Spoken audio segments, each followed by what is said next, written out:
Fear is a primal emotion essential for our survival. It facilitates an adaptive response to a hazardous situation in which it occurs. The whole body, from brain to muscles, prepares to cope with a threat.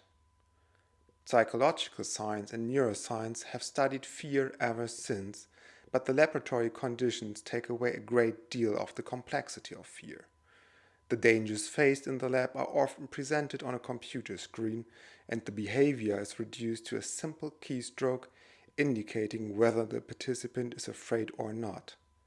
This conventional setup guarantees strict experimental control, which is absolutely essential, but the question is how realistic are the obtained results?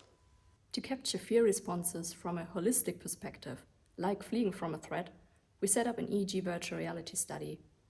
The participants explored either a frightful or a neutral cave in virtual reality and walked through a physical replica of the cave at the same time. Our setup enabled a full body response, and to test whether electrophysiological correlates, usually obtained under conventional laboratory conditions, could also be obtained in a highly immersive virtual environment. We evaluated frontal alpha asymmetries as electrophysiological markers of motivation. For our study, we used a mobile and wireless EEG system. It was attached to the participant in a carrying system, making it fully portable. Combined with a wireless head-mounted VR display, it enabled our participants to move freely within the cave replica. This is a big difference compared to conventional lab studies. When participants touched the virtual walls of the cave, they touched real walls as well. But more importantly, participants actually walked through the cave. Their exact physical position within the replica matched their position in the virtual cave. The participants knew nothing about the size and the layout of the cave, and especially nothing about what they would experience in the cave or who they would meet. The frightful cave was gloomy and only dimly lit. Participants had to step over a mutilated corpse and heard the howling of a werewolf who eventually blocked the escape route.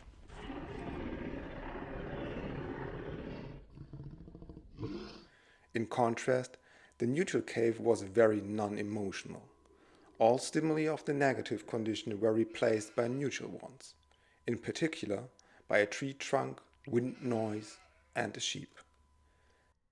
Participants vastly adapted their behavior to their virtual surroundings. When they encountered a werewolf, participants either hasted towards the exit or hesitated and hid behind a wall.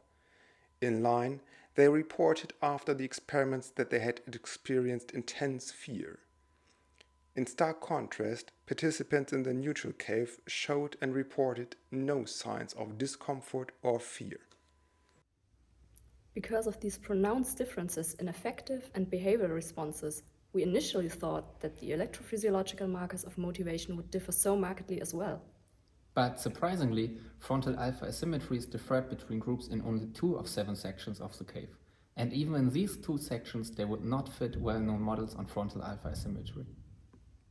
Although being in a computer simulation, the VR cave environment induced realistic responses to a hazardous situation.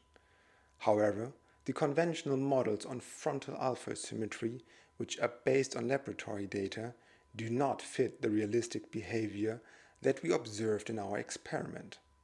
That raises the question about the overall ability to generalize from laboratory data to the real world. Putting laboratory measurements to test, VR bears the potential to investigate human behavior under controlled laboratory conditions with unprecedented realism.